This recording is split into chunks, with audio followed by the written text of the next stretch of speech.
Thank you so much आप लोगों को कि इतनी देर किसी को बैठ के सुनना सबसे बड़ी बात ये होती है, क्योंकि जब वहां पे हम बैठ के किसी को सुनते हैं तो उतना पेशेंस रखना पड़ता है, ये मुझे लगता है। और एक्चुअली मैं 26 साल की हूँ। 2011 में चलती ट्रेन से मुझे कुछ बदमाशों ने, मैं वॉलीबॉल चैंपियन भी रह चुकी हूँ, 2011 में चलती ट्रेन से मुझे बदमाशों ने एक गोल्ड चेन पहनी थी, चलती ट्रेन से मुझे उठा के बाहर फेंक दिया था। लखनऊ से दिल्ली आ रही थी मैं। कंपार्टमेंट में बहुत सारे, जनरल कंपार्टमेंट था, बहुत सारे लोग थे, किसी ने मना नहीं किया। एक प्लेयर का जो स्पिरिट होता है वो अपने आप, जब कोई छीनने की कोशिश करता कुछ भी, वो देता नहीं है। तो मेरे में भी था, मैंने मना किया और उन्होंने मुझे चलती ट्रेन से वो 4-5 से उन्होंने बाहर फेंका। दुर्भाग्य ये था कि उसी समय दूसरी ट्रैक से ट्रेन आई और मैं उस ट्रेन में टकराई, फिर नीचे गिरी, दोनों ट्रेनें निकल गईं। कुछ देर बाद मैंने हाथ को ऐसे रख के उठने की कोशिश किया तो देखा कि मेरा पैर कट चुका था। थाई को उठा के देखा, मेरा पैर ऐसे जीन्स में लटका हुआ था, ब्लड फोर्सफुली निकल रहा, दूसरे पैर की हड्डियां टूट टूट के बाहर निकल चुकी थी। पूरी रात मैं चिल्लाती रही ट्रैक पे, छोटे छोटे पत्थर होते ऐसे चिल्लाती रही कि कोई बचा ले, कोई नहीं आया बचाने। और जब पूरी रात चिल्लाते चिल्लाते इतना कि मुझे दिखाई भी देना बंद हो गया, जब ट्रेन आता था तो वाइब्रेट होता था। इतना ही नहीं, फ्री का इनविटेशन भी लोगों को मिल गया था, कुछ लोगों को। ट्रैक पे आपने ट्रेन की ट्रैक पे छोटे छोटे चूहे देखे होंगे, मेरे कटे हुए पैर पे आग के मेरे पैर कुतर रहे थे। मैं ब्रेन कॉन्शियस मेरा पूरा काम कर रहा था मेरे, लेकिन बॉडी में कोई भी मूवमेंट नहीं था। पूरे पल में वही चीजें सोच कि कैसे मैं अपने आप को कैसे बचा पाऊं। लेकिन करीब पूरी रात ऐसे बीता। सुबह गांव वालों ने मुझे बरेली डिस्ट्रिक्ट हॉस्पिटल यूपी में है, वहां पे हुआ था ये। सुबह गांव वालों ने मुझे उठाया, डिस्ट्रिक्ट हॉस्पिटल ले जाके रखा। तो फार्मासिस्ट, डॉक्टर, सीएम, जितने लोग थे आपस में बातें कर रहे, अरे हमारे पास तो एनेस्थीसिया नहीं है, ब्लड नहीं है, इसका इलाज शुरू करें तो हम कैसे करें। मुझे भी नहीं दिखाई तो नहीं, लेकिन मेरा सुनाई दे रहा था सब कुछ वहां पे। कहाँ से हिम्मत आई मुझ में, मुझे भी नहीं पता। मैंने बोला वहां पे कि सर जब मेरा पूरा पैर कटा, तब मैंने इतनी देर रेलवे ट्रैक पे थी, मैं उस चीज को बर्दाश्त किया, तो अभी तो आप मेरे अच्छे के लिए मेरे पैर काटेंगे। शायद आपको यकीन नहीं होगा, या फिर कभी आप लोगों ने ये चीज नहीं देखी, कोई डॉक्टर या फार्मासिस्ट अपना ब्लड दे के किसी पेशेंट को बचाया। मेरी इस बात को सुनने के बाद वहां के डॉक्टर और फार्मासिस्ट दोनों ने एक एक यूनिट ब्लड दिया और मेरे पैर को बिना एनेस्थीसिया अलग कर दिया गया। आज भी मैं उस दर्द को महसूस करती हूँ। जब भी मैं जब बोलती हूँ तब मैं वो चीजें महसूस करती हूँ। उसके बाद जब बात मीडिया में आई, लोगों को पता चला कि रिमा नेशनल प्लेयर है, KGMC king George medical college Lucknow में एडमिट करा, लखनऊ से फिर sport minister, AIIMS trauma centre Delhi. तब तक सब ठीक ठाक चल रहा था, प्लेयर होने की वजह से अच्छा ट्रीटमेंट मिलना शुरू हुआ। करीब 4 महीने मैं एम्स में रही। एम्स में रहने के बाद जब मैं थोड़ा ठीक हुई, करीब 25 दिन बाद ठीक हुई, न्यूज़पेपर में गोल गोल लिख के आ रहा कि अरुणिमा के पास टिकट नहीं था, अरुणिमा ट्रेन से कूद गई। उसका खंडन किया घर वालों ने, फिर बोला कि अरुणिमा सुसाइड करने गई थी। जिस लड़की का शरीर का एक अंग कट चुका, पूरी जिंदगी का पता नहीं कि व्हील चेयर है, बैसाखी, या पता, यहाँ तक कि मेरे स्पाइन में 3 फ्रैक्चर था, मुझे ये भी नहीं पता था कि मैं बेड से उठ भी पाऊंगी कि नहीं। अंदाजा लगाया जा सकता, सिर्फ अंदाजा लगाया जा सकता है कि उसकी दिलो दिमाग पे क्या चल रहा होगा, उस परिवार की क्या स्थिति रही होगी, जब जिस परिवार की एक यंग एज लड़की का इस तरीके का सिचुएशन हुआ हो। फिर भी कहते हैं कि जहां चाह होती वहां राह मिली जाती है। एम्स के हॉस्पिटल के बेड पे मैंने डिसाइड किया, क्योंकि अपनी बातें हम चिल्ला चिल्ला के करें, वो सिस्टम की इतनी हाई लेवल की बातें हो रही थी कि हम एक मध्यम वर्गीय फैमिली से थे, हम अपनी बातें चिल्ला चिल्ला के कह रहे थे, लेकिन कोई नहीं सुन रहा था। लेकिन कहते हैं मैंने अपने दिल, दिमाग, अंतरात्मा से ये चीज सोच ली कि ठीक है, आज आपका दिन है, जितना चाहो बोल लो, एक दिन तो मेरा दिन आने वाला, मैं प्रूफ कर दूंगी कि मैं क्या हूँ, मैं क्या थी, ये मैं प्रूफ कर दूंगी। हॉस्पिटल के बेड पे डिसाइड किया वॉलीबॉल नहीं, लाइफ का सबसे टफ गेम करना है, तब मैंने माउंटेनिंग चुना। जब मैंने माउंटेनिंग कहने और करने में बहुत फर्क होता है। जब मैंने माउंटेनिंग की बात सोची और लोगों के सामने, सबसे बड़ी चीज थी सही गाइडेंस में ट्रेनिंग लेना, दूसरा स्पॉन्सरशिप। इतना बड़ा एक साथ तो मैंने 40 से 50 लाख मैंने वाकई में कभी नहीं देखे थे पहले। मेरे लिए बहुत बड़ी चीज थी वो इकट्ठा कर पाना। जब मैंने लोगों के सामने रखा कि मैं माउंटेनिंग करना चाहती हूँ, एवरेस्ट के लिए मुझे ट्राई करना है, हर किसी ने मुझे बोला कि क्या है, पागल हो चुकी हो क्या, तुम्हारा दिमाग खराब हो चुका, तुम कभी नहीं कर सकती माउंटेनिंग। एक पैर आर्टिफिशियल है, दूसरे में रॉड है, और तुम्हारा दिमाग खराब है, स्पाइन में भी फ्रैक्चर है, तुम पागल होगे, चुपचाप कोई नौकरी करो, जीवन यापन करो। क्योंकि लोगों का सबसे बड़ा प्रॉब्लम ये होता, लोग फिजिकल देखते, पैरों को मेरी अंतरात्मा में क्या चल रहा था वो तो किसी को पता ही नहीं था।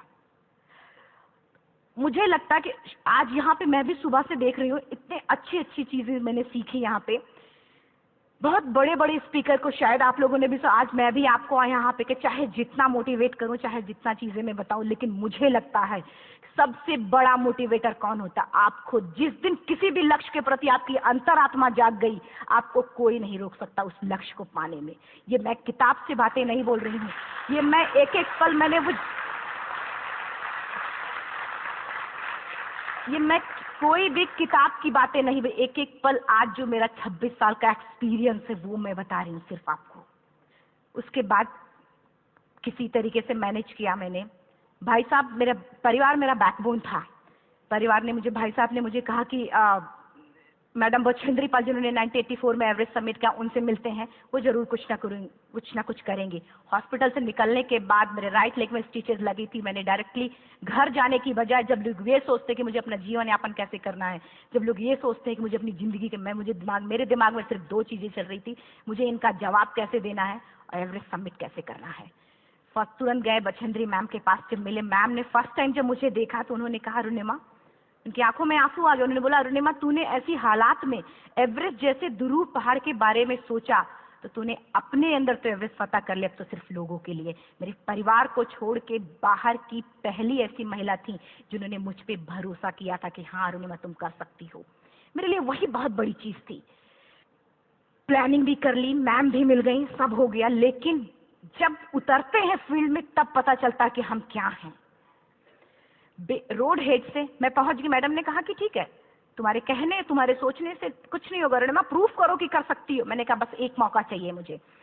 वाकई में जब मैं माउंटेन में पहुंची, रोड हेड से बेस कैंप, लोगों को 2 मिनट लगता था, मुझे 3-3 घंटे लगते थे, क्योंकि मेरे राइट लेग की हड्डियां भी नहीं जुड़ी थी। लेफ्ट मेरा आर्टिफिशियल लग चुका था, लेकिन स्टंप एकदम रेड, उसका मतलब घाव एकदम नए थे। मैं अगर पैर रखती थी तो मेरे पैर से जोर से अगर दबा देती तो पैर से मेरे ब्लड आने लगता था। सारे लोग नॉर्मल थे वहां पे। हर कोई ये बोलता कि एक पीक के लिए जाते थे तो हर कोई मुझे ये बोलता कि अरुणिमा, तुम धीरे धीरे आओ। मेरे दिमाग में हर बार यही बात चलती थी कि क्या है, मैंने एवरेस्ट का प्लान किया, मैं इनके बराबर भी नहीं चल पा रही हूँ।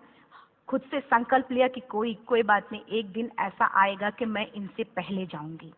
और आपको शायद यकीन ना हो, आने वाले 8 महीने बाद पूरा का पूरा वेट उठा के बेस कैंप से साथ निकलते और टॉप पे पहले पहुंचते। ऐसे करके देखते थे कि अरे ये लोग तो पीछे। खुशी होती थी, उससे भी ज्यादा मुझे खुशी तब होना शुरू हुआ जब वो सारे लोग आके मुझसे ये पूछते, मैडम खाते क्या हो, बता दो, पैर नहीं है फिर भी कैसे चलते हो। उसके बाद पूरा मुझे स्पॉन्सरशिप मिला। मैं जब एवरेस्ट के लिए गई, मेरे लिए सबसे बड़ा, एवरेस्ट की जर्नी में मेरे सबसे बड़ा चैलेंज यही था कि दूसरे को समझा पाना। मैं नहीं समझा पाती कि भाई मैं कर सकती हूँ। जब मैं एवरेस्ट के लिए, शेरपा होता, शेरपा को जब ये बात पता चला कि मेरा प्रोस्थेटिक लेग है, आर्टिफिशियल लेग है, दूसरे में रॉड, बोला नहीं ले जा सकता, इसकी वजह से तो मेरी भी जान जाएगी। मैडम ने, हमने सबने कन्विंस किया किसी तरीके से। मन वाकई में जो टीवी में हम और उसमें फोटोज में देखते हैं, ब्लू और ग्रीन आइज, हिला देने वाला होता, जितना सुंदर दिखता उतना ही हिला देने वाला होता। जब मैं हमारे ग्रुप में 6 लोग थे, रॉकी एरिया तक मैं सबसे पहले थी, लेकिन जैसे ही मैं ग्रीन और ब्लू आइस में गई, मेरा आर्टिफिशियल लेग स्लिप कर जाता था।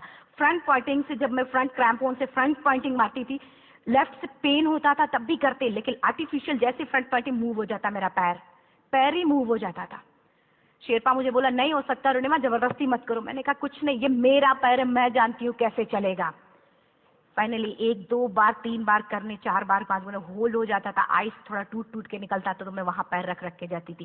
कैंप 3 तक ठीक था, प्रॉपर एक्लिमेटाइज किया अपने आप। कैंप 3 तक जनरली गए।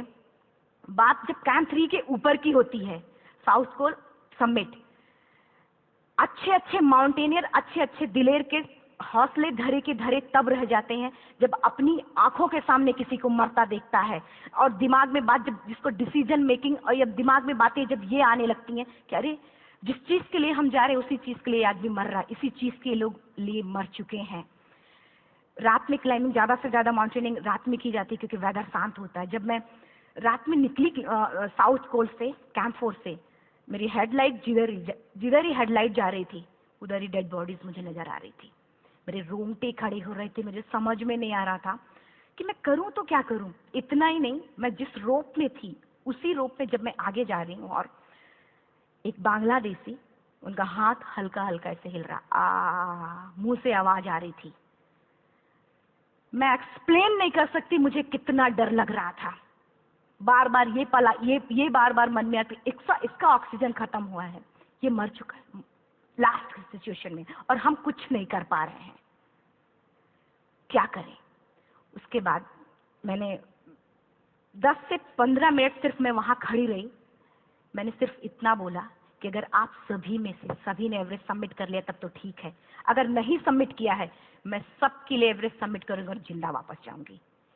क्योंकि जैसा हम सोचते हैं हमारी बॉडी उसी तरीके से जनरेट करना शुरू करती है। मैंने डेड बॉडी, क्योंकि जा ही नहीं सकते थे किनारे से, उसी रोप में वो एंकर है, डेड बॉडी को लांगी और लांग के जाना शुरू किया। हिलेरी स्टेप साउथ समिट के करीब जब मैं खुद पहुंची, मेरे शेरपा ने एक जोर से झटका मुझे दिया कि अरुणिमा वापस चलो, तुम्हारा ऑक्सीजन खत्म हो रहा है। हिलेरी स्टेप के बाद एवरेस्ट समिट है, थोड़ा चलने के बाद एवरेस्ट समिट है। अगर कोई आपसे ये बोले, आप अपने टारगेट के इतने करीब हो, अगर कोई आपसे ये बोले कि अरुणिमा वापस चलो, कैसा लगता है? मैंने भी यही बोला, सर क्या बोल रहे हो आप, मैं नहीं जाऊंगी वापस। बोले अरुणिमा जिंदगी रही, दोबारा ट्राई करना और एवरेस्ट समिट हो जाएगा दोबारा तुम्हारा। हमने कहा नहीं, ये आप जिंदगी में गोल्ड चांस बार बार नहीं आते, लाइफ में कभी कभी आता है, ये आपके ऊपर आता, आप उसको पकड़ के रखते हो या फिर छोड़ देते हो। मैं अपना गोल्ड चांस कभी नहीं, क्योंकि मैं जानती थी मुझे स्पॉन्सरशिप बहुत मुश्किल से मिला, एक बार अगर मैं छोड़ देती दोबारा मुझे कभी नहीं मिलता। मैं बहुत अच्छी तरीके से जानती थी। मेरा फाइनली मुझे बैचेंद्री मैम ने भी एक बार बात समझाई थी, मेरी माँ ने मुझे एक बार बताया था कि लाइफ में कभी कभी सिचुएशन ऐसी आती है जब सिर्फ आप अकेले होते हो, डिसीजन सिर्फ आपको लेना होता है। जहां पे भी होना, खड़े होकर हल्का सा पीछे मुड़कर देखना और ये सोचना कि आप एक एक कदम चल के यहां तक पहुंचे हो, सिर्फ अपना एक कदम आगे बढ़ाना, तुम देखना कुछ देर बाद तुम टॉप पे होगी। मेरे दिमाग में उनकी बातें वीडियो की तरह चल रही थी और सिर्फ एवरेस्ट का टॉप चल रहा था। मैंने शेरपा को पहले कन्विंस करने की कोशिश की कि भाई चल, कुछ नहीं होगा भाई चल। फाइनली जब वो नहीं माना, मैंने एक कदम आगे बढ़ाया, डिसीजन लिया कि नहीं, जाना ही जाना है। आगे बढ़े, करीब 1 से 1.5 घंटे बाद मैं टॉप पे थी। और इतना ही नहीं, आज भी मैं जितनी बार बोलती हूँ उतनी बार मैं महसूस करती, अब मेरे रोंगटे खड़े हो जाते हैं, मेरा दोनों हाथ ऊपर करके जोर जोर चिल्लाने का मन कर रहा कि इतनी जोर से चिल्लाऊं कि सबको बता दूं कि आज मैं टॉप ऑफ द वर्ल्ड पे हूँ। उन लोगों को बता दूं जो लोग ये सोचते हैं, लड़की, दूसरे विकलांग, तीसरे मिडिल क्लास में, जो लोग एक बार हार के भी दोबारा लड़ना नहीं चाहते, जो लोग हारने के बाद सोचते हैं कि हम दोबारा कुछ कर नहीं सकते, उन लोगों को मैं चिल्ला चिल्ला के टॉप से बताना चाहती थी कि नहीं, आप सब कुछ कर सकते हो। सिर्फ एक सोच की विकलांगता, हैंडीकैप आदमी यहाँ से होता है, यहाँ से नहीं। अगर यहाँ से जो आदमी विकलांग है तो नॉर्मल आदमी भी विकलांग है, जो अगर यहाँ से विकलांग है। चिल्ला चिल्ला के मैं बताना चाहती थी। मैंने शेरपा से कहा कि आप एक फोटो खींच लो, क्योंकि सारे लोग फोटो, अपना नेशनल फ्लैग का जो वैल्यू होती है ना, वो जो हम कहीं बाहर होते हैं तो पता चलता है। मुझे भी बहुत खुशी हो रही थी, फ्लैग को हग किया और बोला फोटो खींचो। बोला पागल हो गई है, तेरा ऑक्सीजन कभी भी खत्म हो जाएगा, नीचे चल। नहीं, फोटो खींच लो। फोटो खींचा उसने। वो तो अगली बार इतना तेज गुस्सा हुआ, मैंने उसको बोला कि भाई वीडियो भी बना ले। 8848 की हाइट पे ऑक्सीजन खत्म हो रहा है, आज हम भी हंस रहे हैं आप लोगों के साथ क्योंकि यहाँ पूरा ऑक्सीजन है। और 8848 की हाइट पे जब मुझे शेरपा, कोई भी शेरपा को बोलेगा भाई वीडियो बना, तो परेशान हो जाएगा, पागल हो चुकी क्या, तुम मर जाए, यहाँ मैं जा रहा हूँ नीचे। मैंने कहा नहीं, कुछ नहीं होगा, आप बनाओ वीडियो। किसी तरीके से मैं 4-5 पेयर बैटरी रख के लेके गई कि डिस्पोजल कैमरा, एक अलग कैमरा की, मतलब एक नहीं काम करेगा तो दूसरा करेगा, प्रॉपर प्लानिंग से। शायद आप लोग भी सोचो कि वाकई में लड़की को इतना बड़ा रिस्क लेने की क्या जरूरत थी, कि जिंदगी कभी भी जा सकती थी इसकी। लेकिन मैंने वो रिस्क लिया क्यों? क्योंकि मैं चाहती थी, कहीं ना कहीं से मेरे भी दिमाग में ये बात आ चुका था कि मैं जिंदा वापस ना जाऊं। मैं चाहती थी कि अगर मैं जिंदा ना जाऊं तो ये वीडियो मेरे इंडिया शेरपा से मैंने यही बात बोली, ये वीडियो अगर मैं जिंदा नहीं जाती, ये वीडियो मेरे इंडिया पहुंचा देना, मेरे यूथ तक चला जाएगा, क्योंकि मैं चाहती थी कि 11 अप्रैल 2011 को मेरा एक्सीडेंट हुआ, 21 मई 2013 10:55 पे मैं टॉप ऑफ द वर्ल्ड पे थी। ऑलमोस्ट 1 से 2 साल के अंदर कैसे यहाँ से मैंने ये चीज, मैंने कभी भी कामयाब होने के, मेरी वो जिंदगी बन चुकी थी, मेरा जुनून बन चुका था, मेरा पैशन मेरा जिद बन चुका था, वो मेरा सोते उठते बैठते सिर्फ मुझे एवरेस्ट दिखाई दे। और मुझे लगता है किसी को भी अगर अपना लक्ष्य पाना है, यहाँ से अगर वो पागलपन जब तक नहीं आएगा तब तक नहीं होगा। वो फाइनली उसने वीडियो बनाया। आप बोल रहे फटाफट रुनिमा नीचे भागो। जब मैं टॉप पे थी तो कुछ लोग और भी थे, लेकिन 10:55 पे मैंने एवरेस्ट सबमिट। 11 बजे के बाद अगर कोई अटेम्प्ट करने की कोशिश करता है उसको सुसाइड अटेम्प्ट बोलते हैं। जैसे ही मैं नीचे चलना शुरू की, मैंने कहा भाई हाँ चल नीचे चलते हैं। ज्यादा से ज्यादा मौतें नीचे आते वक्त होती हैं एवरेस्ट पे। जब मैं नीचे आ रही हूँ, थोड़ा दूर ही मैं नीचे चली थी, मेरा ऑक्सीजन पूरी तरीके से खत्म। सिर्फ अंदाजा लगा सकता कि जब ऑक्सीजन खत्म हुआ क्या परिस्थिति रही होगी। मैं ऐसे नीचे गिर गई और शेरपा मुझे बोल रहा कि रुनिमा मुझे यकीन नहीं था कि तू एवरेस्ट सबमिट कर पाएगी, लेकिन फिर भी तूने किया। मैं चाहता हूँ कि रुनिमा जिंदा चल, तू वापस उठ, खड़ी हो। मुझे खड़ा करने की वो कोशिश कर रहा था बार बार, मैं खड़ी नहीं हो पा रही थी, वाकई में दम ही नहीं था। लेकिन फिर भी कहते हैं कि जैसे हमारे नियम होते हैं वैसे ऊपर वाले के भी नियम है। उसके लिस्ट में जब मेरा नाम नहीं है तो वो मुझे नहीं ले जा सकता। अगर दूसरी चीज, मेरा कॉन्सेप्ट एकदम क्लियर हो चुका था। जब रेलवे ट्रैक पे मैं थी, रेलवे ट्रैक पे 7 घंटे में पड़ी थी, 49 ट्रेन अप डाउन हुई थी, तो मेरा कॉन्सेप्ट एकदम क्लियर हो चुका था। इसका मतलब है कि ऊपर वाले ने अगर मुझे कुछ बचाया है तो कुछ न कुछ इतिहास रचने के लिए बचाया है। मैंने पॉजिटिव तरीके से सोचा। और उसी समय एक ब्रिटिश क्लाइंबर नीचे से ऊपर आ रहा था और उसके पास 2 ऑक्सीजन, तो उसने एक को वहीं फेंका और दूसरे को लेके नीचे जाना शुरू किया, क्योंकि वेदर खराब था। मेरा शेरपा मुझे एंकर किया और जाने लगा नीचे, और वो फटाफट उसको लेके आए, मुझे लगाया। उसने बोला रुनिमा तू बहुत लकी है कि तुझे यहाँ पे ऑक्सीजन मिला है। वाकई में ऊपर वाला भी चाहता है कि तू जिंदा रहे। वो मुझे बार बार लकी लकी बोल रहा था। शायद आप लोग में से भी कोई होगा कि जो लक और भाग्य जैसी चीजों पे भी यकीन करता हो, या पता नहीं भी। मैं किसी की भावनाओं को ठेस नहीं पहुंचाना चाहते, लेकिन मैं इन किसी भी चीजों पे भरोसा नहीं करती, क्योंकि मेरा मानना है कि लक भी उसी का साथ देता है जिसके अंदर जीतने का जज्बा है। अगर आपके अंदर जीतने का जज्बा नहीं है, चारों तरफ सिर्फ बहाने होते हैं, सिर्फ बहाने, इतना सारा एक्सक्यूज होता है। शायद मैं भी अगर वापस आ गई होती तो मैं बोल देती मेरा ऑक्सीजन खत्म है, कोई मुझसे पूछने ना बचेंद्री मन न मेरा परिवार, कोई भी मुझसे मुझे पूछने नहीं आता। लेकिन क्या कभी मैं अपने आप को समझा पाती? कभी नहीं। फाइनली जो भी था, लक भाग्य किस्मत में नीचे आ रही थी, बहुत खुश थी। माउंटेन, डेड बॉडीज, मेरा शेरपा, ये लोग थे। मैं किसी से शेयर भी नहीं कर पा रही थी, अरे मैंने एवरेस्ट सबमिट किया, किसी से शेयर भी नहीं कर पा रहे थे। फटाफट मैंने नीचे हील मार मार के नीचे आ रहे थे। एकाएक मेरा प्रोस्थेटिक लेग, पूरा का पूरा लेग ही निकल गया। -60 डिग्री तक टेम्परेचर डाउन हो जाता है एवरेस्ट पे। मेरा हाथ वगैरह ये सब ऐसे मूवमेंट, ऐसे मुड़ नहीं रहा था, ब्लड निकलने लगा था, ये सब यहाँ पे। मुझे शेरपा से मैं बोल रही कि ऑलरेडी मेरा पैर कटा हुआ है, अगर दिमाग में ये बात है कि मेरा हाथ भी काटना पड़ेगा, कैसा लगेगा मेरा दिमाग। क्योंकि ये ऐसा मूवमेंट, रेड 3 स्टेज होती हैं। रेड मेरा हो चुका था, रेड, ब्लैक, ब्लू, ब्लैक हो तो काटना पड़ेगा। तो बार बार मैं बोल रही हूँ शेरपा से कि भाई हाथ मेरा कुछ हो रहा है, इसमें मूवमेंट नहीं हो रहा, यहाँ सबसे ब्लड हो। बोला रुनिमा कुछ नहीं, जितना नीचे जाएंगे उतना अच्छा होगा। प्रोस्थेटिक लेग मेरा निकल चुका है, मैं रुकी हूँ, मेरा ऑक्सीजन चल रहा, बड़े मुश्किल से, लक भाग्य किस्मत जो भी था मुझे मिला था। शेरपा मेरे आगे है, लास्ट मोमेंट तक वो मुझे बोलेगा, अगर वो मैं नहीं चलती वो मुझे छोड़ के चला जाए। गलती उसकी भी नहीं होती, क्योंकि वो क्या करे, क्लाइंबर की वजह से, तो अपनी जान वो भी दी, गलती उसकी भी नहीं है। लास्ट में मेरी आंखों से आंसू निकलने लगा। मैंने सोचा क्या करूं अब, रोने अपने आप आंसू नहीं, कहीं ना कहीं से आ ही जाता है। दूसरे पल मुझे समझ में आ गया कि रोने धोने से कुछ नहीं होगा। मैंने आंसू को पोंछा और रोप, जो मेरी रोप थी, रोप को पकड़ा, दूसरे हाथ से आर्टिफिशियल लेग को, पैर को घसीट के चलना शुरू हो गया, क्योंकि मेरे पास यही था, ये तो दूसरा था, गिव अप कर दो ही चीज थी। पैर को घसीट चलना शुरू। कुछ दूर नीचे चलने के आने के बाद रॉक था, उसमें घुसे, पैर को खोला, सही किया, फिर नीचे चलना। Camp 4 to summit to camp 4 3500 feet है, और इसमें टोटल जनरली लोग 16 से 17 घंटे में सबमिट कर लेते हैं। मुझे टोटल 28 घंटे लगे थे। हर माउंटेनियर, चाहे बाहर का या फिर इंडिया का, हर किसी ने ये मान लिया था कि अरुणिमा जिंदा वापस नहीं आएंगी। हर किसी ने ये चीज मान लिया था। लेकिन मुझे लगता, जब मैं वापस साउथ पोल पहुंची, जब मैं टेंट का जिप खोला, मैंने हर किसी ने कहा कि अरे तू यहाँ है, हम तो सब सोच लिए थे तू चली गई। हर किसी ने ये बोला था। फिर सब खुशी मना रहे थे हम सब। देखिए, ये सब बताने का मेरा सिर्फ एक मकसद था कि सब कुछ हम में है, हम जैसा चाहे वैसा कर सकते हैं। ऑलरेडी टाइम हो चुका है। मैं एक चार लाइन की पंक्ति सिर्फ बोलूंगी। मैं एक्चुअली, मेरा एम है कि मैं वर्ल्ड के जो कॉन्टिनेंट है, कॉन्टिनेंट के हाईएस्ट पीक समिट करूं। एशिया का एवरेस्ट हो चुका है, अफ्रीका के किलिमंजारो हो चुका है, यूरोप का एल्ब्रूस हो चुका है। 23 नवंबर को मैं जा रही हूँ ऑस्ट्रेलिया हाईएस्ट पीक के लिए। बस आप लोगों की गुड विशेस चाहिए। और 4 लाइन, अभी तो इस बाज की असली उड़ान बाकी है, अभी तो इस बाज की असली उड़ान बाकी है, अभी तो इस परिंदे का इम्तिहान बाकी है, अभी अभी मैंने लांघा है समुद्रों को, अभी तो पूरा आसमान बाकी है। Thank you so much. Thank you.